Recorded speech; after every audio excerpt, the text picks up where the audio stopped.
Hi, I'm Caryn from the Center for Plant-Based Living and the chef of Doc and Chef. And today I'm going to be showing you how I like to cut an onion and do a dry saute. Super easy. Let's get into it. Okay, we have our onion. Doesn't matter what kind of onion you're using, yellow, white, red, purple, whatever. Take a very sharp knife, cut off one of the ends. Again, does not matter. That off to the side. Now you have a flat surface. Now it's a little bit more stable when you cut that round thing, right? So cut that in half, put half aside, and I think that maybe we'll just, maybe we'll use the whole thing. Now you want to make sure that you're just taking off that very first papery level, or skin, I should say, of the onion. Don't dig in too much if you can handle it. You know, sometimes there's probably 2 layers in there that's kind of papery. So just get off those outermost layers. And now what you want to do, and let's do this real quick too. This is not how we hold a knife. And this is not how we hold a knife. I don't know anybody who has index fingers strong enough to really get through those big, beautiful root vegetables that we love to eat, and these onions and these other things. This is not a strong finger, you guys. What you want to do is take your knife, pinch the bottom of the blade, wrap your hand around the top of that handle, and now you own that knife. All right? So give it a try at home. Let's get back into this. Now, we have our larger cut surface also down on the cutting board. Makes it real easy, real stable. Now I'm not going to go all the way to the top, but I am going to go all the way down to the cutting board, as you will hear. And I'm doing, these are like, I don't know, 1/2 inch, 1/3 of an inch slices. The size of these slices and the next cut that we make, it's really going to depend on how large or small you want your onion pieces, slices, minced, whatever. Okay, now we're going to go into this middle and really watch those fingers of yours. And I will do 2. This is a fresh onion. My eyes are starting to water. All right, now perpendicular to that first cut. And you've got nice, even-ish slices there, right? Sometimes you get a little unruly guy there at the end, but whatevs. It happens. Get that out of the way. Get this out of the way. Whew, my eyes are going. I am going to do a little bit more. So I'm going to take the skin, the top skin off of this side, and do this. Oh my gosh, my eyes are going. Woo! Now, the reason I did not go all the way up to the top, that almost did it. That almost did it. But I'm fine. We're good. We're good. We're good. Is for one reason, and I'll show you. Cut off this guy.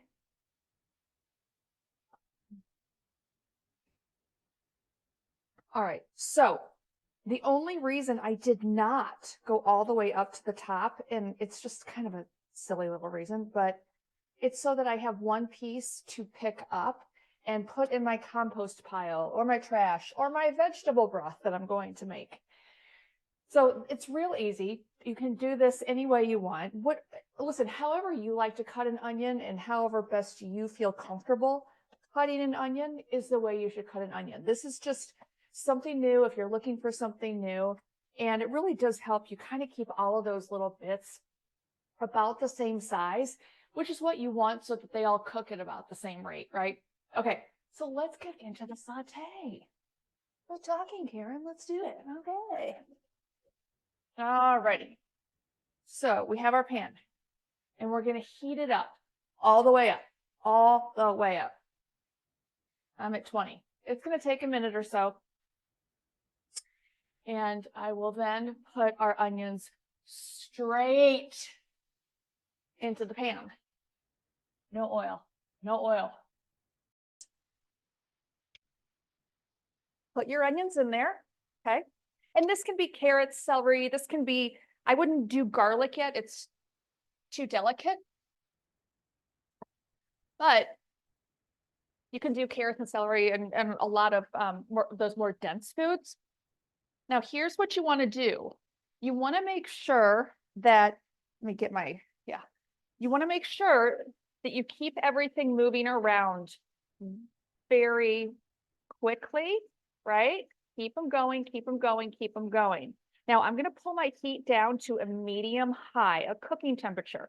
I don't want to sear my vegetables, okay? Now, vegetables have a lot of water in them, yes, and they are glistening already. Yeah. Gosh, it smells so good in here. Now, too much of us, again, present company included, have walked away after we've added oil and the vegetables. We walked away and checked our Instagram and folded the laundry and did some things around the house. Don't do that. This is an exercise in mindful cooking. I want you over your food, okay? Pay attention to your food. And guess what? We don't have any sticking. That water coming out of the vegetables is really helping everything just move around the pan. This is a very old nonstick pan. You can do this in a regular pan, okay? Promise, promise, promise. Now, the reason you don't want to walk away is because water evaporates. As you can probably see this water evaporating, there's a finite amount of water in there. You walk away, the water goes away. Well, so does dinner because you have just successfully burned it. So what happens if your onions are not cooked all the way by the time all of their water has evaporated? And what if it does start to burn anyway? Well, that's okay. Don't worry about it. And we're not going to call it burning. We're going to call it fond, F-O-N-D. It's the browning that will happen on the bottom of this pan once more water is evaporated. And we are almost there because they're getting really soft. That tells me that the water is on its way out the door. Yeah. Okay. So what you want to do is make sure that you have a little bit of water off to the side. You can even have some vegetable broth, maybe some coconut aminos, Bragg, soy sauce, balsamic vinegar, whatever you want, because what you're going to do now is deglaze. What happens on the bottom of that pan and that browning, it's that caramelization, that yummy, yummy caramelization that we love from the onions. That is called fond. It leaves behind fond on the bottom of the pan, F-O-N-D. And it is full of flavor, really. So when you start to have a little bit of this browning on the bottom of the pan and maybe even just some little sticking there, right? Don't worry about it. Now, this is why you really have to pay attention. You don't want to miss this part, you know? So we're going to add just a little bit of water, just a little bit. And look, you've cleaned your pan. And look, those onions become, ooh, nice and golden all of a sudden because they're picking up that fond on the bottom of the pan. And there is so much flavor there, you guys. So, so much. This is crazy. All of this browning on the bottom, it creates so much flavor. Again, that's that caramelization. So here is a little trick. You can, if you want to keep at this for a while, because right now the onions are ready to go. Like I could just keep going and add some garlic and add some other things and keep going with a really great recipe. But if you wanted to keep going and really make some super caramelized onions, no oil necessary, you can. Just keep doing this exercise. And once you get to a point where the onions are like, seriously, we don't have any oil or we don't have any water left, promise, all you need to do is call its bluff, add a little bit of salt, just when the onions are like, no, because they stop glistening, right? When the onions stop glistening, they're like, hey, we don't have any more water, promise, it's time for you to add something else or get out of town or whatever, but leave us alone. Nope, sorry guys. I've added more salt, or I've added salt. And here they go. I don't know if you can see this or not. I'm gonna try. Glistening has returned. You know why? Because the salt has pushed out even more water, and now we've condensed the sugars in our onions. So not only are we taking out every single morsel of water, we're also condensing the sugars, creating a really beautiful caramelized onion. You can do this a couple of times and it just is like magic. And then I'll let this burn off and then that'll probably be it. But here's the thing. So why is it called a dry saute? I also call it a skinny saute. Don't hate, it's fine. We can call it a dry saute and call it a skinny saute. I call it a dry saute because I'm not boiling or soaking, or I'm not using too much water or even liquid in my pan during this process. Just a little bit to cook it, and then it burns off. Call it a skinny saute? Well, duh, because there's no oil. Let's talk about oil real quick. Oil, all oil. Sesame oil, coconut oil, extra virgin olive oil, motor oil, I don't care. All of it is 120 calories per tablespoon. One tablespoon, 120 calories. It's also 100% fat and 0 fiber.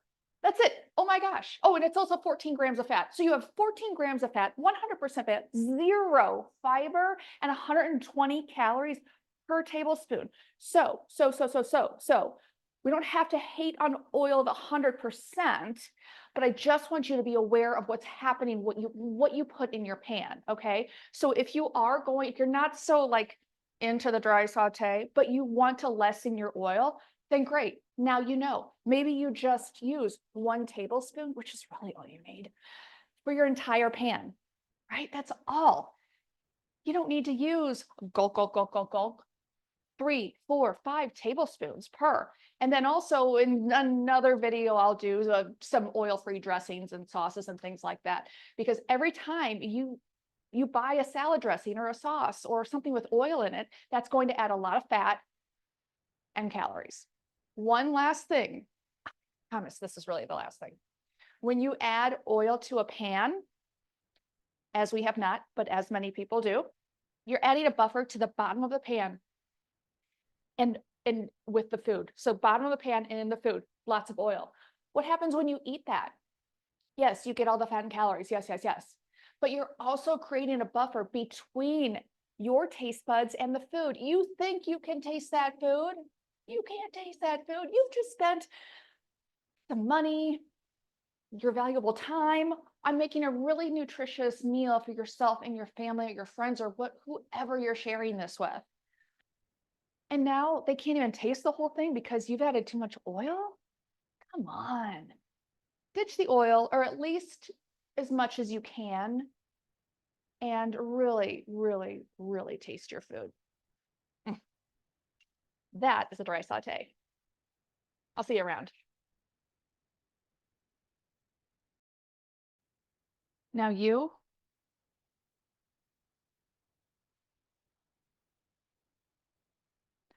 I mean, I just need to do this video. This is SnoopCatt. Are you gonna get down?